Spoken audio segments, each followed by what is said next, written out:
영상을 시청하시기 전 구독과 좋아요 부탁드립니다. 1978년 겨울 강원도 양구. 밤새 내린 눈이 산 전체를 삼켜버린 듯 새하얗게 뒤덮여 있었다. 그날 훈련 중 있었던 일입니다. 그녀의 금발 머리카락에서 섞여 나오던 젖은 흙냄새와 달콤한 샴푸 향기를 저는 아직도 기억합니다. 이병 정민호는 소대의 후미에서 홀로 숨을 몰아쉬며 오르고 있었다. 숨을 쉴 때마다 입김이 흰 연기처럼 흩어지고 철모 위로 눈이 소리 없이 쌓여갔다. 혹한기 산악훈련 5일차, 이미 손가락 감각은 사라진 지 오래였다. 군화 안쪽에는 젖은 양말이 얼어붙어 발이 마치 나무 토막 같았다. 누구나 그랬다. 하지만 누구도 힘들다고 말할 수 없었다. 끝까지 버티는 놈이 진짜 군인이다. 지휘관의 말은 산바람보다 더 매서웠다. 그날은 이상하게 산이 조용했다. 보통은 멀리서 들려오는 야생동물의 울음소리나 훈련병들의 구령이 들리기 마련인데 그날만큼은 모든 소리가 눈 속에 묻힌 듯 고요했다. 민호는 고된 발걸음을 옮기며 무의식적으로 노래 한 소절을 흥얼거렸다. 하늘엔 조각구름 떠 있고 노래가 눈발에 삼켜질 즈음 어디선가 낯선 음성이 들려왔다. 그것은 분명 노랫소리였다. 그런데 한국말이 아니었다. Fly me to the moon, and let me play among the stars. 순간 민호의 발걸음이 멈췄다. 눈발 사이로 희미하게 울려 퍼지는 여성의 목소리. 이곳은 민간인 접근 금지 구역이었다. 이 시간, 이 산속에서 노래를 부를 사람은 있을 수 없었다. 민호는 귀를 기울였다. 노래는 분명 가까운 곳에서 들려왔다. 바람결에 실려오는 듯 흐릿했지만 어딘가 절박한 울음 같기도 했다. 민호의 심장은 이유 없이 빠르게 뛰기 시작했다. 그는 조심스럽게 발소리를 죽이며 소리의 방향으로 나아갔다. 무릎까지 차오른 눈을 헤치며 나아가자 저 멀리 하얀 눈더미 속에서 은빛 천 조각이 반짝였다. 가까이 다가간 순간 민호는 숨이 멎었다. 그곳에는 한 여성이 있었다. 얼굴은 흙과 눈에 덮여 있었고 군복은 낯선 무늬였다. 그녀는 어깨에 미군 적십자 마크가 새겨진 구호대 옷을 입은 여자가 바위에 기댄 채 고통스럽게 숨을 몰아쉬고 있었다. 옅은 금발이 눈에 엉겨붙어 있었고 창백한 입술이 희미하게 떨리고 있었다. 오똑한 코, 깊고 푸른 눈동자. 태어나서 그렇게 아름다운 서양 여자는 처음 보았습니다. 살아계십니까? 민호가 외쳤지만 그녀는 대답 대신 신음만 흘렸다. 민호는 급히 무전기를 잡았으나 전파가 잡히지 않았다. 이 일대는 이미 전파 음영 지역이었다. 그는 주변을 살피다 즉시 자신의 외투를 벗어 그녀의 몸 위에 덮었다. 가까이 다가가 보니 그녀의 왼쪽 다리가 이상했다. 눈 아래에 피가 스며 있었고 부러진 나뭇가지가 허벅지 옆을 깊게 파고들어 있었다. 이럴 수가. 민호는 즉시 응급처치를 시작했다. 군에서 배운 응급 구급 절차가 머릿속을 스쳤다. 그는 장비 가방에서 붕대를 꺼내 상처를 압박하고 자신의 물통을 열어 미지근한 물로 흙과 피를 씻어냈다. 그녀는 고통스러운 듯 숨을 헐떡이며 떨리는 손으로 민호의 팔을 잡았다. 그 순간 민호의 손목에 전해진 그녀의 손길은 얼음장처럼 차가웠지만 동시에 살아있는 떨림이 느껴졌다.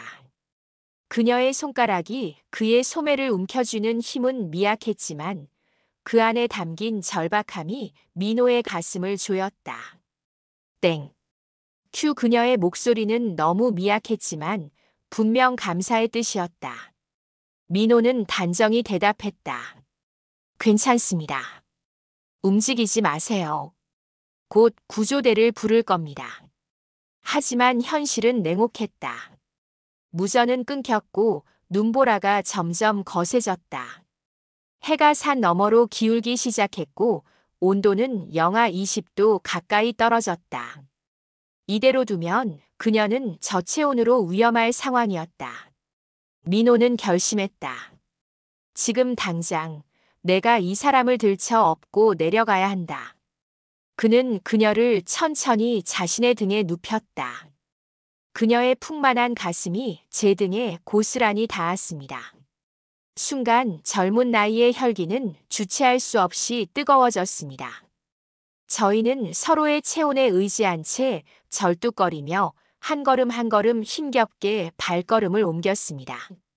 민호는 이를 악물고 눈길을 내디뎠다. 눈보라가 몰아치는 산길, 한 걸음 한 걸음이 전쟁이었다. 그녀의 숨소리가 그의 목덜미에 닿았다. 가늘고 불규칙한 호흡이 목 뒤 피부에 스치며 작은 온기를 남겼다. 그 온기가 점점 약해지는 게 느껴질 때마다 민호의 가슴은 철렁 내려앉았다. 그녀의 머리카락이 바람에 날려 그의 뺨을 스쳤다. 흙과 눈이 엉킨 금발 사이로 희미한 떨림이 전해졌다. 살아야 합니다. 조금만 더 참아요. 그녀는 희미하게 속삭였다. Sing Again That Song. 그녀가 처음 불렀던 노래. 민호는 멈춰선 눈밭 위에서 낮게 노래를 흥얼거렸다. Fly me to the moon, Let me play among the stars. 그의 서툰 발음이 눈보라 속에 묻혀 흘러갔다. 그녀는 그 소리를 들으며 눈을 감았다. 그리고 작게 미소를 지었다. 그 짧은 미소가 민호의 심장을 깊이 파고들었다. 몇 시간을 걸었을까? 민호는 더 이상 다리를 느낄 수 없었다. 무릎은 찢어지고 손끝은 감각이 없었다. 그는 거의 기어가다시피 하며 산 중턱의 바위 틈으로 들어갔다. 운 좋게 작은 동굴 하나를 발견한 것이었다. 그곳에는 바람이 막혀 있었고 벽은 따뜻한 김으로 젖어 있었다. 민호는 그녀를 조심스레 내려놓았다. 그녀의 입술은 파랗게 변했고 숨은 희미했다. 이제 괜찮아요. 여기 불 피울게요. 민호는 낡은 라이터로 비상식량 포장지를 태워 작은 불씨를 만들었다.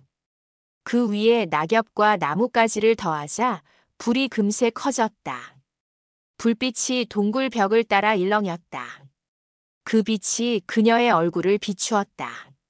처음으로 제대로 본 그녀의 얼굴은 놀랍도록 평온하고 아름다웠다. 서양인 특유의 하얀 피부와 길게 휘어진 속눈썹, 그리고 얼음처럼 푸른 눈동자. 민호는 자신도 모르게 숨을 죽였다. 그녀의 눈이 천천히 열리며 그를 바라보았다. 그 순간 두 사람의 시선이 마주쳤다. 불꽃이 튀는 듯한 긴장이 흘렀다. 민호는 황급히 시선을 돌렸지만 귓불이 뜨거워지는 것을 막을 수 없었다. 그녀는 미약한 목소리로 물었다. Your name? 정민호. 그녀가 조용히 되묻는다. 민호 I am 엘리자. 그 순간 동굴 안의 모든 소리가 멈춘 듯 했다. 민호는 불빛 속에서 그녀의 손을 잡았다. 그 손은 얼음처럼 차가웠다. 그는 자신의 두 손으로 그녀의 손을 감싸 쥐고 입김을 불어넣었다. 그녀의 가느다란 손가락들이 그의 손바닥 안에서 조금씩 떨림을 멈췄다. Thank you for saving me. 그녀의 입술이 떨리며 말을 잇지 못했다. 민호는 고개를 저으며 말했다. 당신은 곧 괜찮아질 거예요. 내일 날이 밝으면 구조대가 올 겁니다.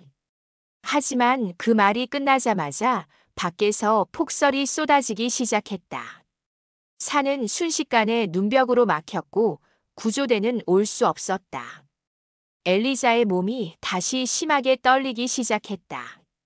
그녀는 이를 악물고 있었지만 온몸에서 전해지는 한기를 이겨낼 수 없었다. 너무 추워요. 그녀의 목소리는 거의 울음에 가까웠다. 민호는 잠시 망설였다. 그러다 조심스럽게 입을 열었다.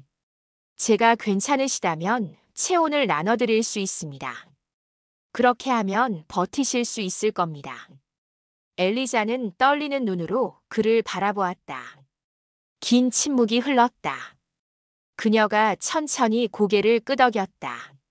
민호는 천천히 그녀 곁으로 다가갔다. 심장이 미친 듯이 뛰었다. 그는 조심스럽게 그녀의 어깨를 감싸며 자신의 품 안으로 끌어안았다.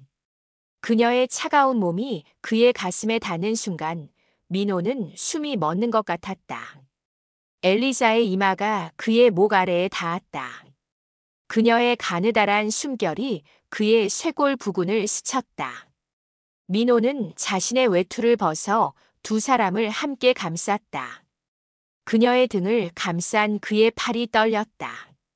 두려움 때문인지 추위 때문인지 아니면 다른 이유 때문인지 알 수 없었다. 괜찮습니까?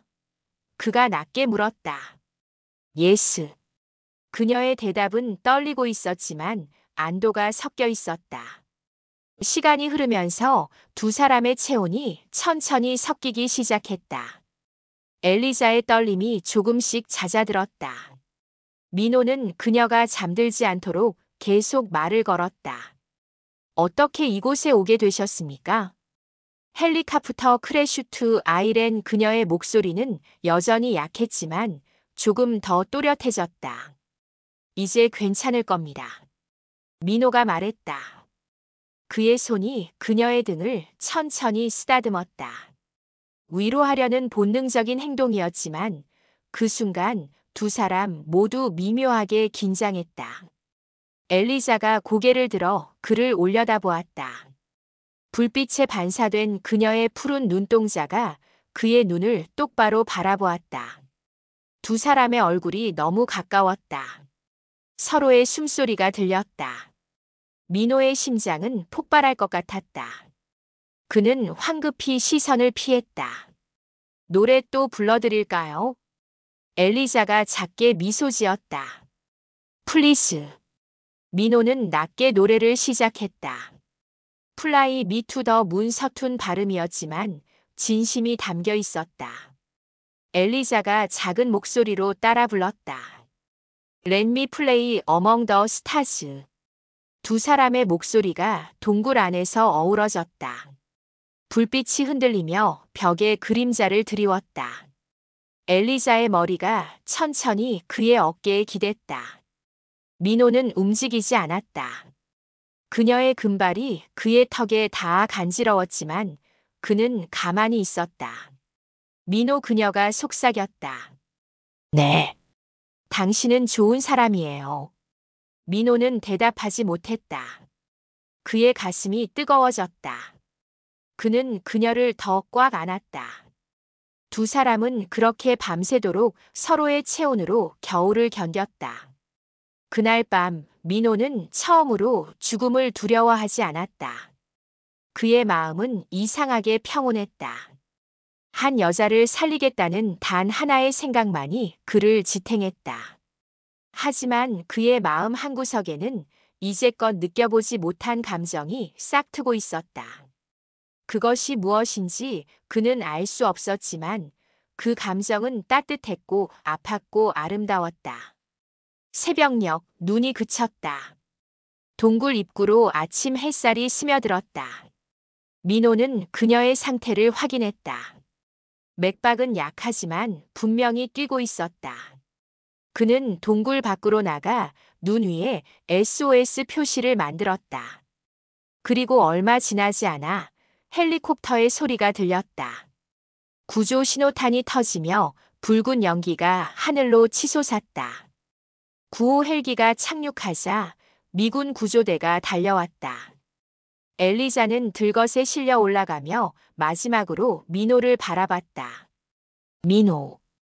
그녀의 손이 허공에서 그를 향해 뻗어졌다. 민호는 달려가 그 손을 잡았다. 그녀의 손이 그의 손을 꽉 쥐었다.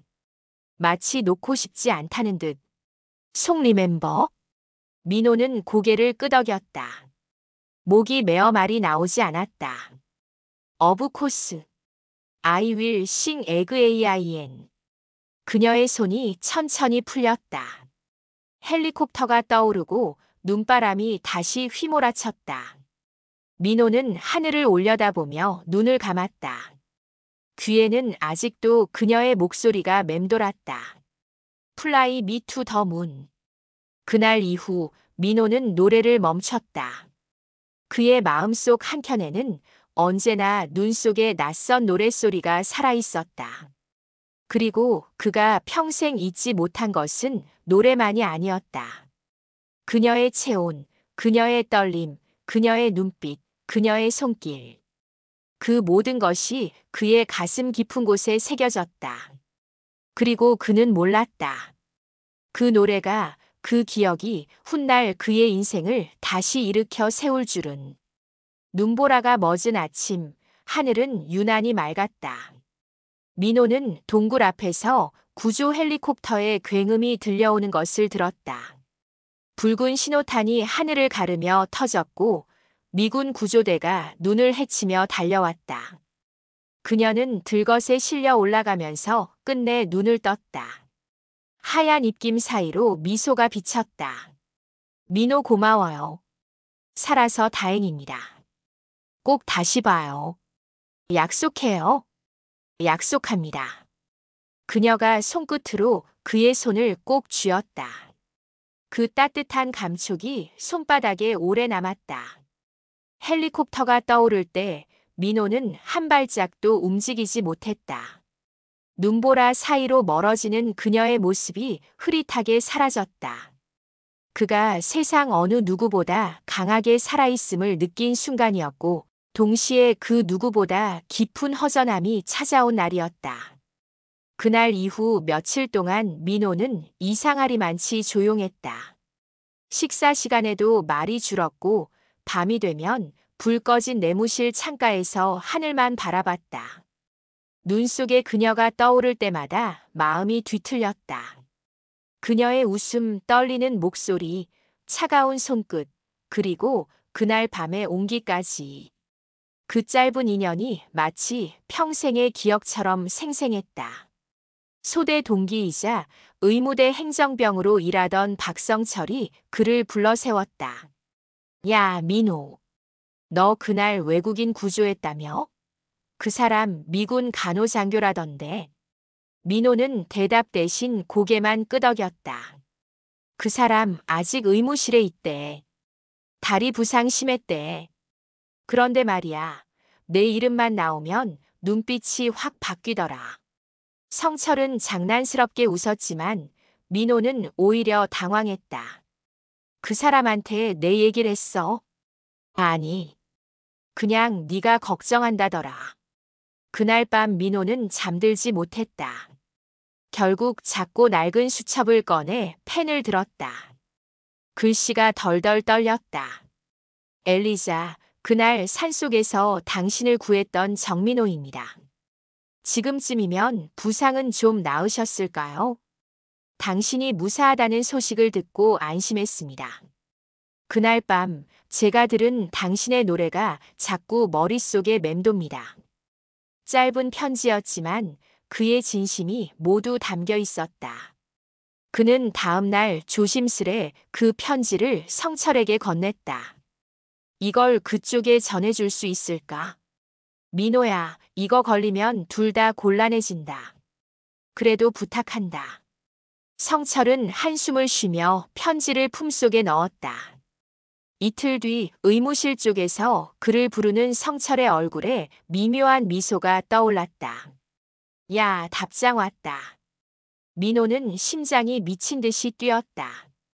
봉투를 열자 낯선 향이 퍼졌다. 병원에서 쓰는 비누 냄새 같기도 하고 그녀의 머리카락에서 나던 향 같기도 했다. 편지 속에는 또박또박한 글씨로 이렇게 적혀 있었다. 민호 씨, 그날 밤 당신이 들려준 노래가 아직도 귀에 맴돌아요. 덕분에 살아서 웃을 수 있었습니다. 다리가 완전히 낫지는 않았지만 이젠 걸을 수 있을 것 같아요. 언젠가 눈이 녹으면 다시 그 노래를 함께 듣고 싶습니다. 짧은 문장이었지만 그 편지 한 장이 민호의 세상을 바꾸었다. 그는 매일 밤 불빛 아래서 그 편지를 읽었다. 글씨 하나하나를 손끝으로 더듬으며 마치 그녀의 손을 잡고 있는 듯한 기분이 들었다. 그 후로 편지는 오갔다.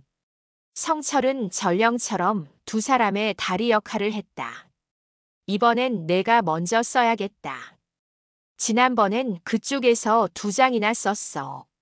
성철의 농담에도 민호는 웃지 못했다.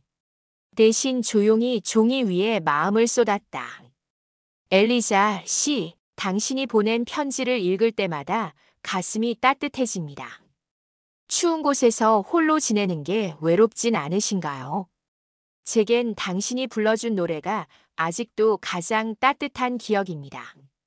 편지는 단순한 안부에서 조금씩 변해갔다. 그녀는 고향의 겨울 풍경을 이야기했고 민호는 훈련장에서 바라본 석양을 그려보냈다. 서로의 언어는 완벽하지 않았지만 마음은 더 깊어졌다. 어느 날 그녀는 편지에서 이렇게 썼다.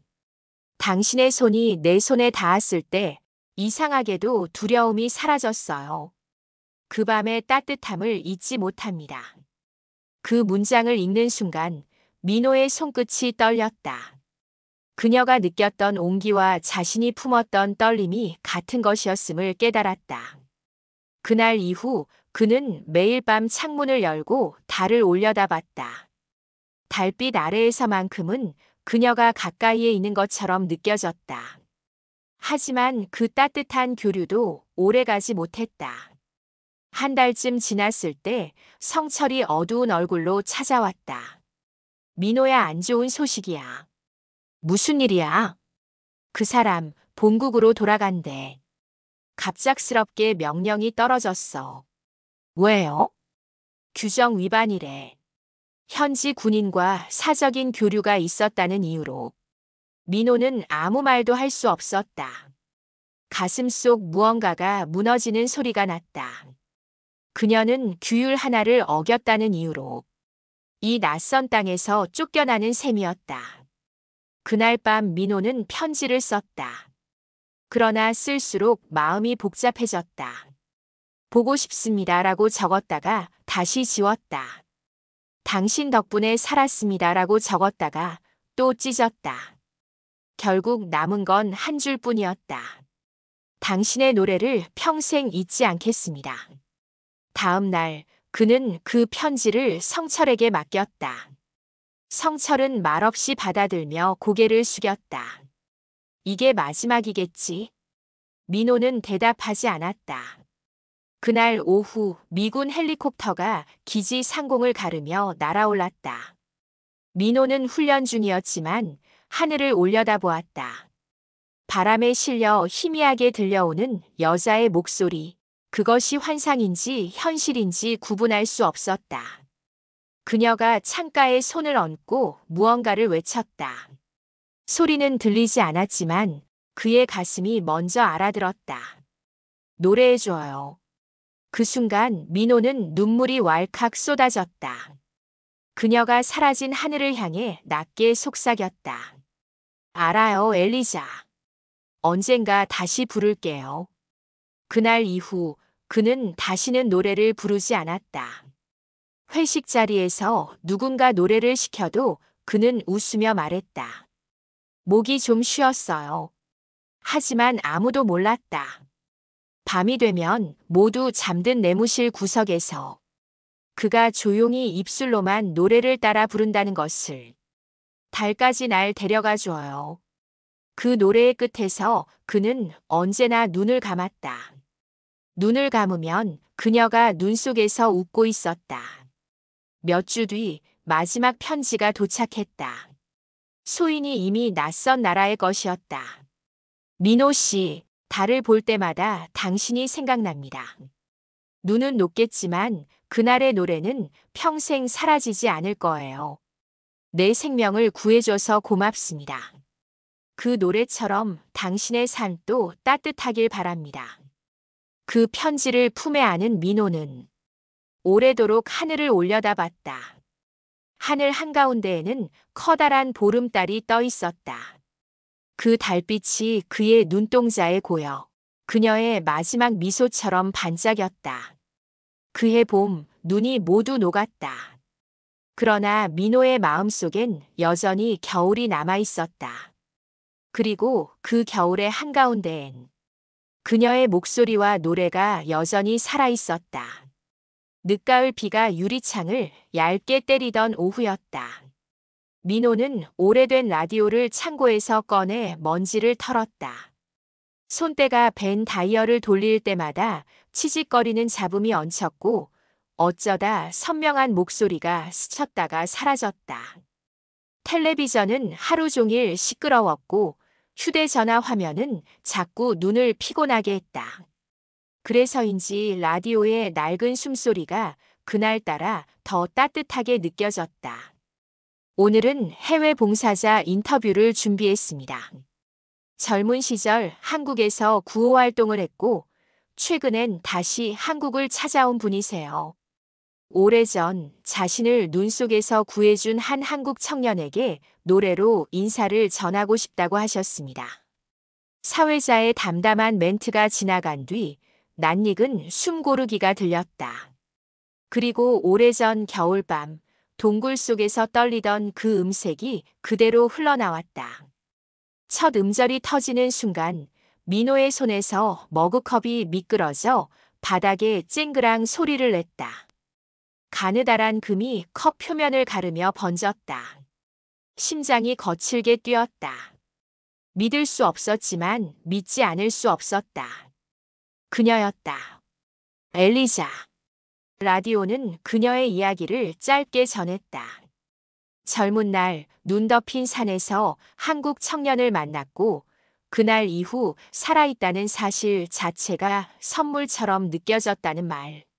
수십 년이 흘러 고향에 돌아가 가정을 꾸렸고 또다시 혼자가 되었으며 이제야 마음 한켠에 남아있던 약속을 찾아 한국으로 건너왔다는 고백.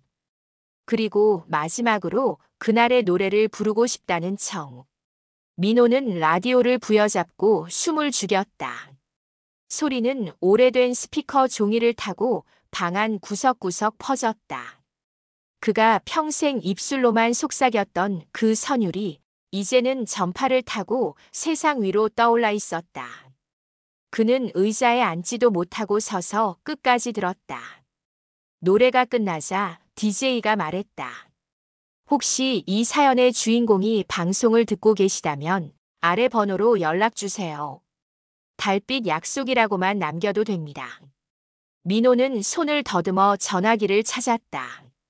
숫자 버튼이 눈앞에서 흐릿했다. 여러 번 잘못 누르고 다시 지웠다.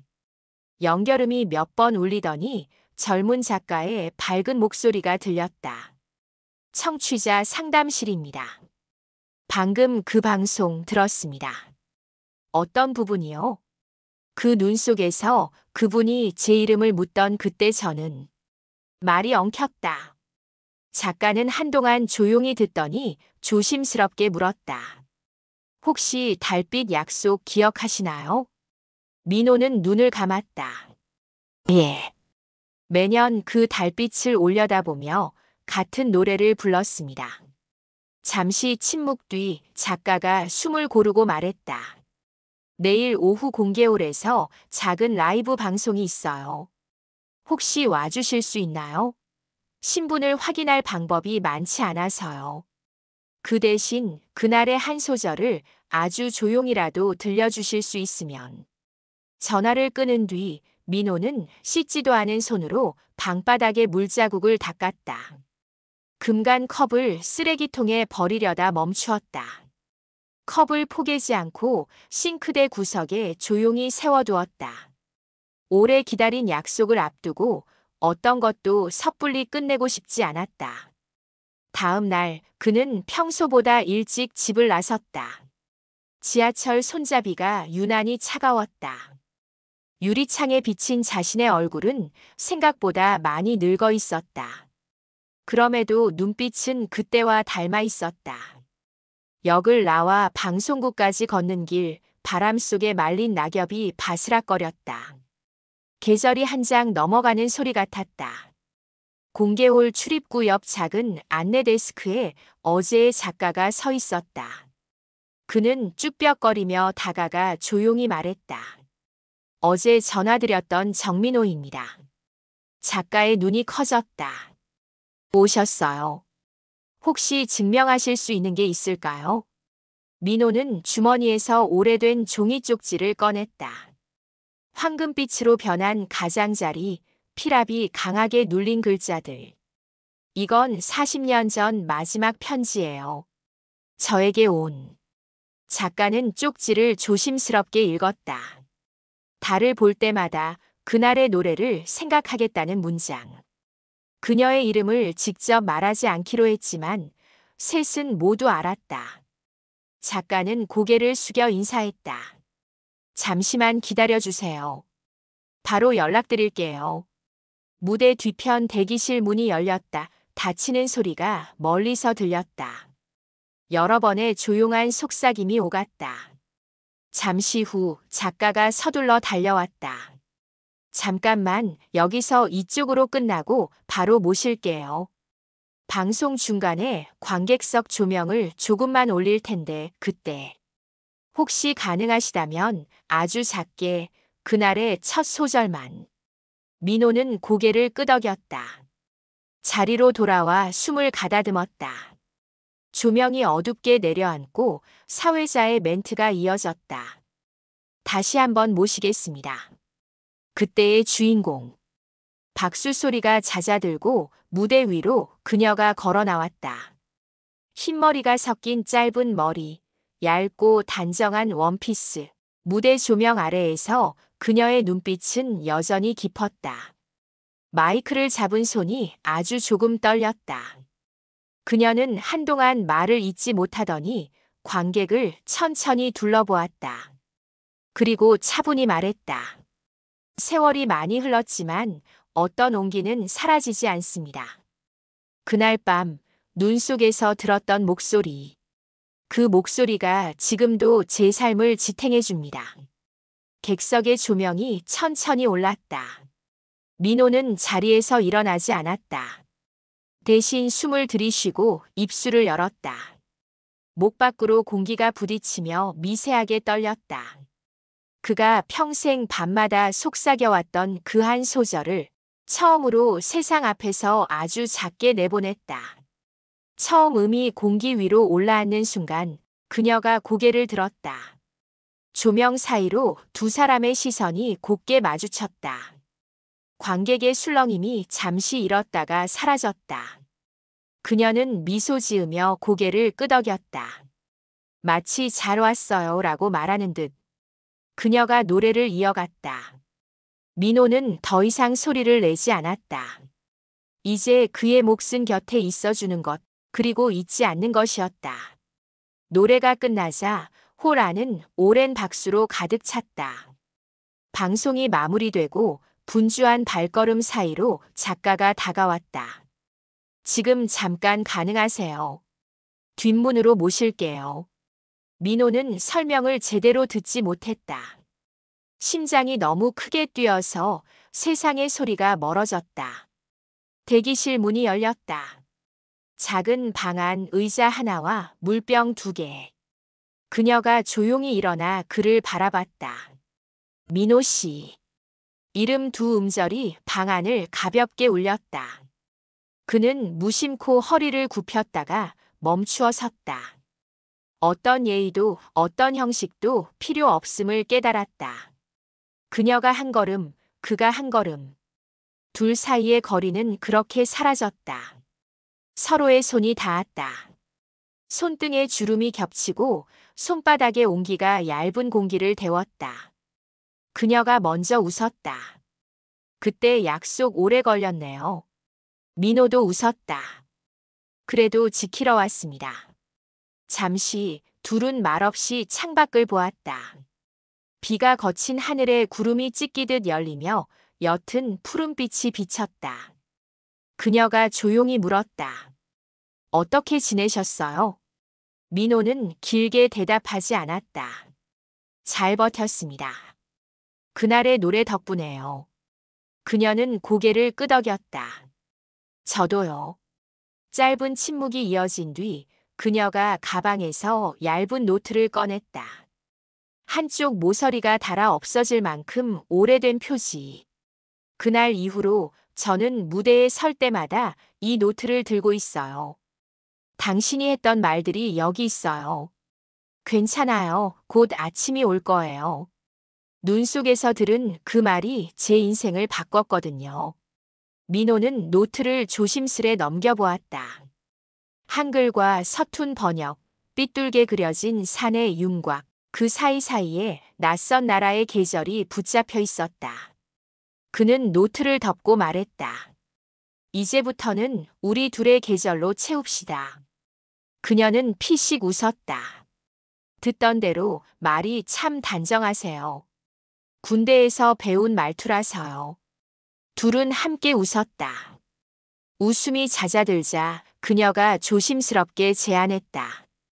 오늘 저녁 시간이 괜찮다면 처음 만났던 그 계절과 비슷한 곳을 가보고 싶어요. 도심에서 조금만 벗어나면 작은 언덕길이 있어요. 밤이면 도시 불빛이 별처럼 흩어지는 곳.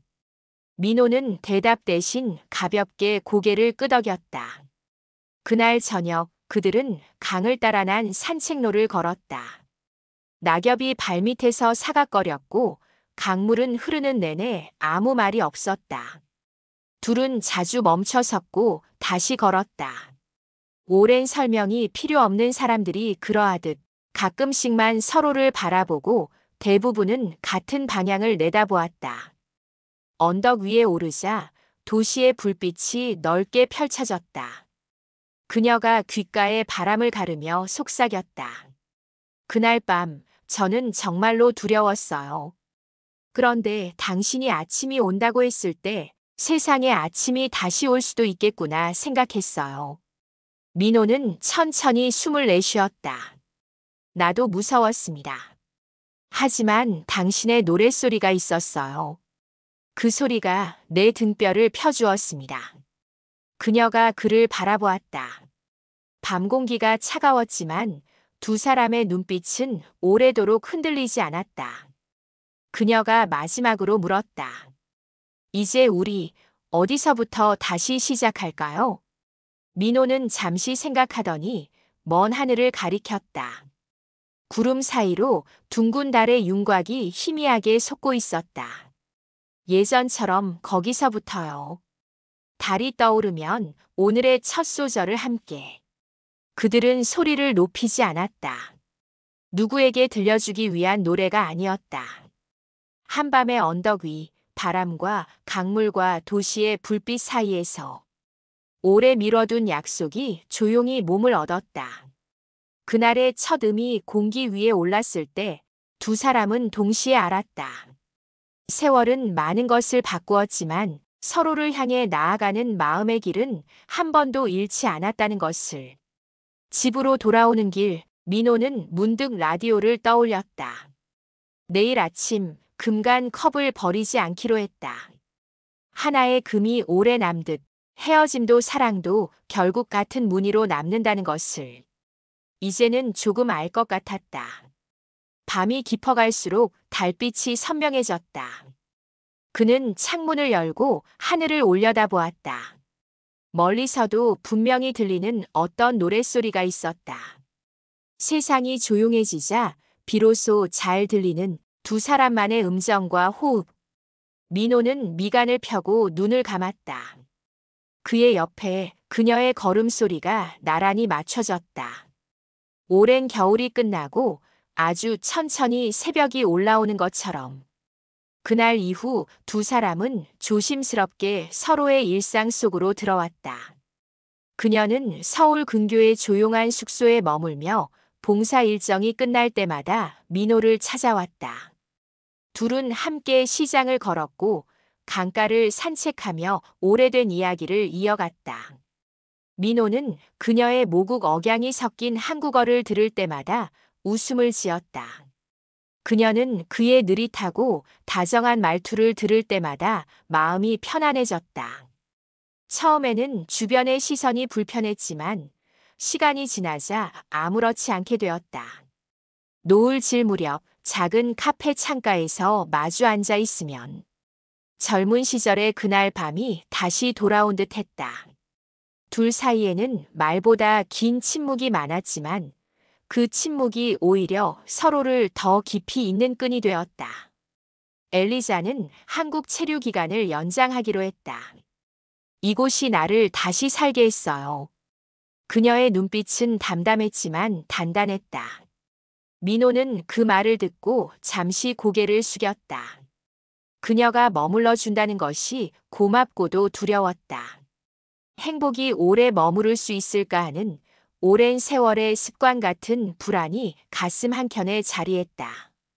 두 사람의 관계는 점점 사람들 입에 오르내리기 시작했다. 민호의 지인은 걱정스레 물었다. 선생님, 그분이 외국분이라면서요? 연세도 있고 사정도 다른데 괜찮으시겠어요? 그는 대답하지 않았다. 누가 뭐라 해도 그와 그녀는 이미 한 세계를 공유하고 있었다. 그렇게 몇 달이 흘렀다. 겨울이 다시 다가올 즈음 엘리자는 민호에게 함께 지낼 집을 보러 가자고 했다. 서울 외곽의 오래된 주택가에 자리한 단층 집이었다. 창문 너머로 햇살이 따뜻하게 들어오는 작은 집. 그녀는 정원을 가리키며 말했다. 여기 흙냄새가 좋아요. 꽃을 심고 싶어요. 민호는 그 말을 들으며 고개를 끄덕였다. 그녀가 꿈꾸는 평범한 삶이 얼마나 소중한지 그는 이제야 알 것 같았다. 둘은 그곳에 함께 살기 시작했다. 아침이면 민호가 커피를 내렸고 엘리자는 빵을 굽고 작은 잼병을 열었다. 테이블에 마주 앉아 햇살을 맞으며 눈을 마주쳤다. 그녀의 눈동자에는 늘 바다 같은 평온함이 깃들어 있었다. 그런 순간마다 민호는 속으로 되뇌었다. 이제야 진짜 아침이 온 것 같구나. 하지만 평온은 오래가지 않았다. 어느 날 엘리자의 조카 데이비드가 미국에서 찾아왔다.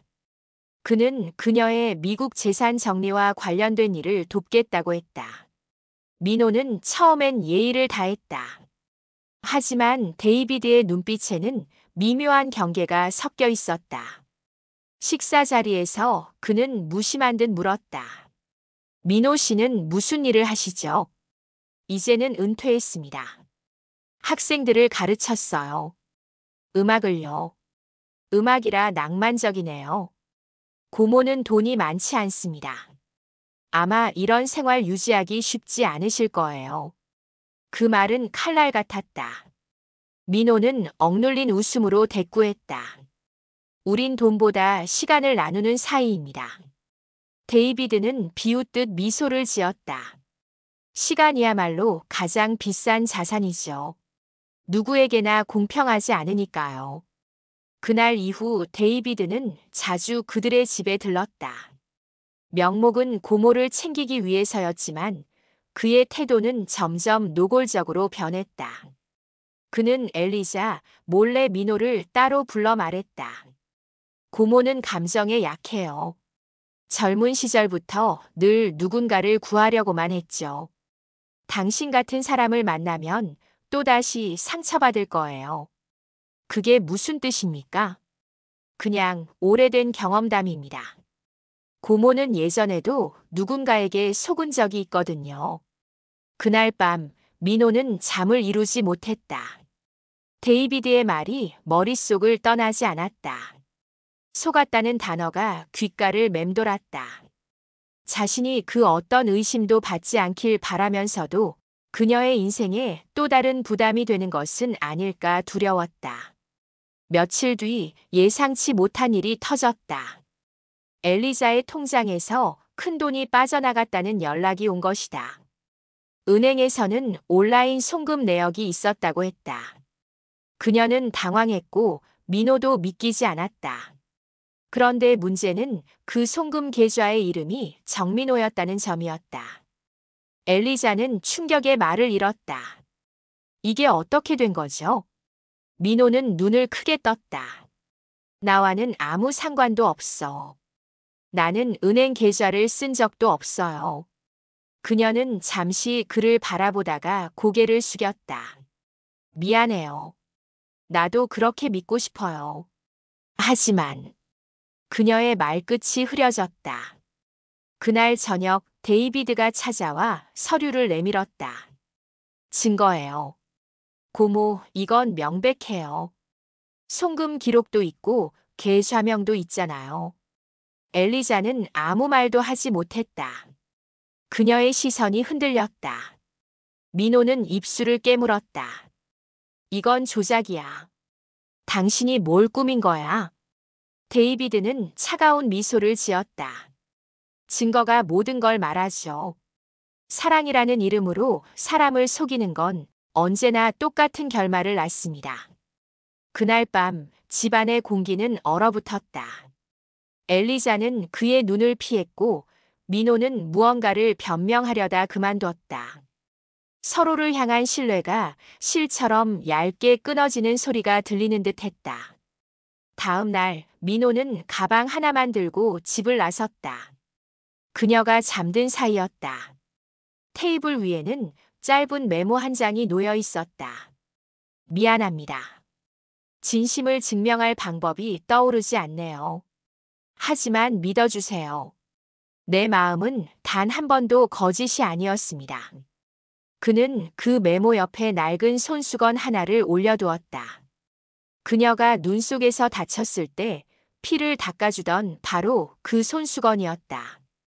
그날 오후 비가 내렸다. 엘리자는 창문을 열고 그 메모를 오래 바라봤다. 글씨는 비에 젖어 번졌지만 손수건만은 그대로였다. 그녀는 눈을 감고 손수건을 품에 안았다. 마음속 깊은 곳에서 무언가 부서지는 소리가 났다. 며칠이 지나고 진실이 밝혀졌다. 은행 시스템 오류로 인한 착오였고 문제의 계좌는 전혀 다른 사람이 개설한 것이었다. 모든 오해가 풀렸다. 하지만 민호는 이미 연락이 닿지 않았다. 전화는 꺼져 있었고 주소도 남기지 않았다. 그녀는 그가 좋아하던 산책로를 매일같이 걸었지만 어디에도 그의 흔적은 없었다. 시간이 흘렀다. 창밖의 나뭇잎이 초록에서 노랗게 다시 갈색으로 바뀌었다. 엘리자는 매일 저녁달이 떠오를 때면 손수건을 꺼내들었다. 그리고 혼잣말처럼 속삭였다. 민호 씨, 당신이 옳았어요. 사랑은 증명하는 게 아니라 지켜내는 거였네요. 그녀는 그 말을 하고 나면 늘 눈을 감았다. 그 순간이면 어딘가에서 그의 목소리가 들리는 듯 했다. 괜찮아요. 곧 아침이 옵니다. 하지만 이번엔 그 아침이 너무 멀리 있었다. 비가 그친 저녁, 골목길의 물자국이 가늘게 마르던 때였다. 엘리자는 낡은 손수건을 가방에 넣고 집을 나섰다. 여권과 소지품만 챙겼다. 방 안에는 그가 좋아하던 낮은 조도의 스탠드와 반쯤 읽다 덮인 시집이 고요히 남아 있었다. 문을 닫는 순간 딸깍 하는 소리가 오래 울렸다. 그 소리 하나로 마음의 문이 진짜로 닫힌 듯 했다. 그녀는 가장 먼저 은행으로 갔다. 계좌의 흐름을 하나하나 다시 살필 것을 요청했다. 담당 직원의 표정이 점점 굳어졌다. 고객님, 해당 이체권은 동일 명의가 아닙니다. 한글 성명이 같아 보이지만 주민번호와 개설 지점이 완전히 다릅니다. 시스템 오류로 고객님 내역에 잘못 표시되었을 가능성이 큽니다. 엘리자는 짧게 숨을 들이켰다. 그럼 그 사람에게 의혹을 끌 근거가 없었다는 얘기군요. 직원은 고개를 끄덕이며 서류를 내밀었다. 정정 요청서, 확인서, 내부 보고서. 거짓의 그림자가 조금씩 물러났다. 하지만 그녀의 가슴엔 이미 깊은 금이 났다. 누군가 의심의 씨앗을 뿌렸고 그 씨앗은 너무 쉽게 자라났다. 그녀는 집으로 돌아오지 않았다. 대신 민호가 좋아하던 강변 산책로를 걸었다. 저녁 바람이 불어와 긴 숨을 달래주었다. 그는 어디로 갔을까? 휴대전화는 꺼져 있었고 메시지는 회신이 없었다. 그녀는 손수건을 꺼내 가만히 쥐었다. 바느질 자국 사이로 오래전 눈의 냄새가 달큰하게 스며 나오는 것 같았다. 사흘째 되던 날 뜻밖의 전화가 왔다. 목소리는 낮고 조심스러웠다. 여긴 역 근처 작은 여관입니다. 손님 한 분이 며칠째 방을 잡고 계세요. 혹시 정민호라는 이름 아십니까? 엘리자는 대답 대신 뛰기 시작했다. 계단을 2칸씩 올라가 여관 문을 밀어젖혔다. 문 앞에 선 주인이 고개를 끄덕이며 말했다. 혼자 말이 없어요. 밥도 잘 안 드시고. 문을 두드렸다. 민호 씨. 안에서는 기척이 없었다. 그녀는 노부의 손을 얹었다가 뗐다가를 반복했다. 그리고 아주 조용히 말했다. 오해였어요. 다 제 실수였어요. 이제 와서 늦었다면 그래도 한 번만 얼굴을 보여주세요. 잠시 뒤 문이 반뼘만큼 열렸다. 어두운 방 안 그림자에 잠긴 얼굴이 보였다. 그의 눈빛은 며칠 사이 깊게 가라앉아 있었다. 여기까지 왜 왔습니까? 그는 목소리를 낮게 깎아냈다. 엘리자는 한 걸음 다가갔다. 제가 잘못했어요. 믿지 못해서 의심을 허용해서 미안해요. 그는 무어라 말하려다 입술을 다물었다. 그녀가 가방에서 서류를 꺼내 내밀었다. 정정 처리된 내역, 사과의 메일, 담당자의 서명. 그는 천천히 종이를 훑어보았다. 손끝이 미세하게 떨렸다. 그럼 그날의 의심은 빈자리였던 겁니까? 우릴 가르는 벽은 밖에 있었어요. 난 그 벽을 내 손을 잡고 넘을 수 있다고 믿었는데 결국 내가 먼저 손을 놓았네요. 그는 눈을 감았다가 떴다. 오랫동안 말하지 못한 말을 꺼내는 사람처럼 쉼을 길게 뱉었다. 난 평생 누군가에게 증명해야 하는 삶을 살지 않았습니다. 학생들에게도 그랬지요. 정답을 증명하는 대신 노트를 덮고 눈을 감아보라고, 자신의 귀로 화음을 확인하라고. 그런데 사랑 앞에서는 내가 참 서툴렀네요. 둘은 오래 침묵했다. 그 침묵이 사과이자 답장이었다. 마침내 그녀가 고개를 들었다. 집으로 돌아갑시다. 그는 대답 대신 작은 가방을 들었다. 방은 금세 비워졌다. 마치 아무도 머문 적 없었던 것처럼. 그러나 평온은 며칠 가지 못했다. 데이비드가 다시 나타났다. 현관 앞에서 그와 마주친 그는 차갑게 웃었다.